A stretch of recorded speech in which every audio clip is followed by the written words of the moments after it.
Assalamualaikum warahmatullahi wabarakatuh.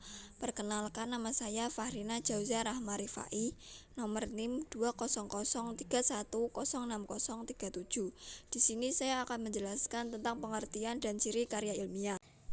Pengertian karya ilmiah: yang dimaksud karya ilmiah adalah suatu laporan yang tertulis mengenai hasil suatu kegiatan penelitian, atau karya ilmiah dapat diartikan juga sebagai suatu tulisan yang ditulis sesuai dengan keilmuan dan didasari hasil pengamatan, peninjauan, dan penelitian pada bidang tertentu, lalu disusun menurut metode tertentu dengan sistematika penulisan tertentu, serta isinya dapat dipertanggungjawabkan kebenarannya.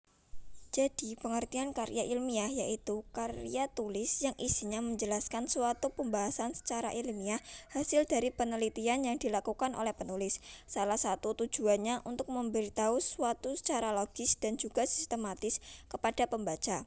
Biasanya, karya ilmiah digunakan untuk mencari solusi atau jawaban mengenai suatu permasalahan. Maka karya ilmiah selalu mengangkat tema pembahasan mengenai permasalahan atau hal-hal yang baru dan belum pernah dibahas oleh orang lain. Tapi, jika ada penelitian yang dilakukan dan ditulis memiliki tema yang sama, maka biasanya bertujuan sebagai pengembang dan karya ilmiah yang sebelumnya, atau sering disebut juga dengan penelitian lanjutan.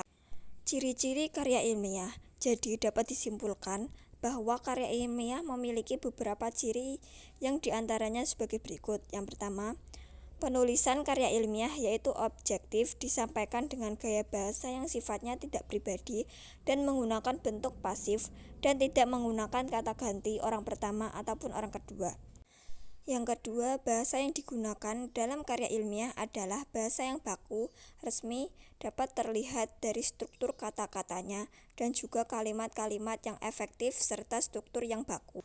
Yang ketiga, komponen pada karya ilmiah sangat bervariasi sesuai dengan jenisnya, tapi umumnya setiap karya ilmiah memuat bagian pendahuluan, bagian inti, bagian penutup, daftar pustaka, dan lampiran jika dibutuhkan. Dan biasanya terdapat abstrak pada jenis tertentu. Dan yang terakhir, strukturnya sangat ketat, terdiri dari bagian awal, isi, dan penutup. Sekian dari saya, kurang lebihnya mohon maaf. Wassalamualaikum warahmatullahi wabarakatuh.